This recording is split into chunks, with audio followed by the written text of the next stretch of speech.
Saiu uma recente pesquisa de popularidade do governo Lula III. Deu 37% de ótimo e bom, o que dá cerca de 5%, um número superior ao do quadriênio presidencial anterior, de Jair Bolsonaro. E no mesmo período de tempo, de 5 meses de governo, superior a de Michel Temer e de Fernando Collor.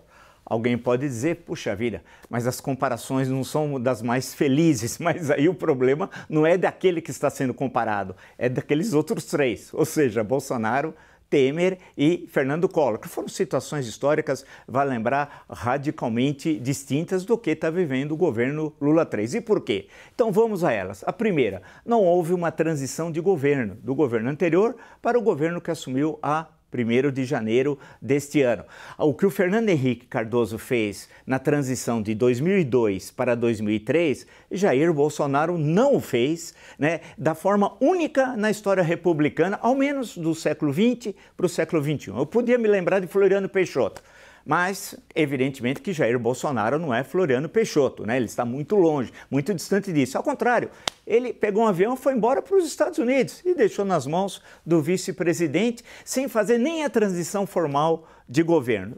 O governo Lula, portanto, assumiu uma condição anômala. Uma semana depois, dia 8, teve a tentativa, um domingo, houve uma tentativa fracassada de golpe de Estado.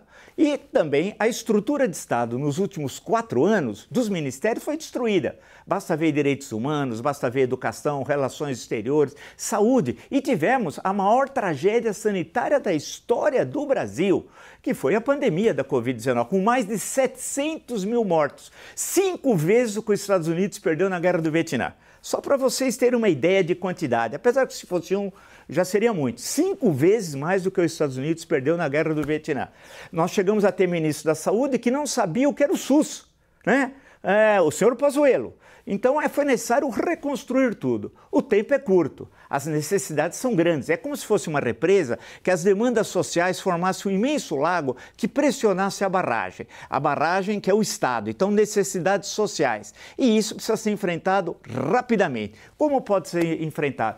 Com propostas populares. O carro popular é uma delas, A questão das passagens aéreas é outra, a questão das dívidas, recolocar no mercado milhões de brasileiros que devem 2, 3, 4 mil reais como consumidores. A política de crédito estimula a economia e faz com que a economia possa crescer. E certamente, crescendo a economia, e o segundo semestre, a tendência é essa, vai crescer os índices de popularidade do governo Lula III. E a tendência é uma comparação, vai no segundo semestre, certamente, com os outros governos anteriores. Agora, não será tarefa fácil, porque o mundo vive uma guerra de alta intensidade. Se você lê todos os teóricos militares, todos diziam que tinha acabado a guerra de alta intensidade no mundo. Só guerras civis, guerras locais.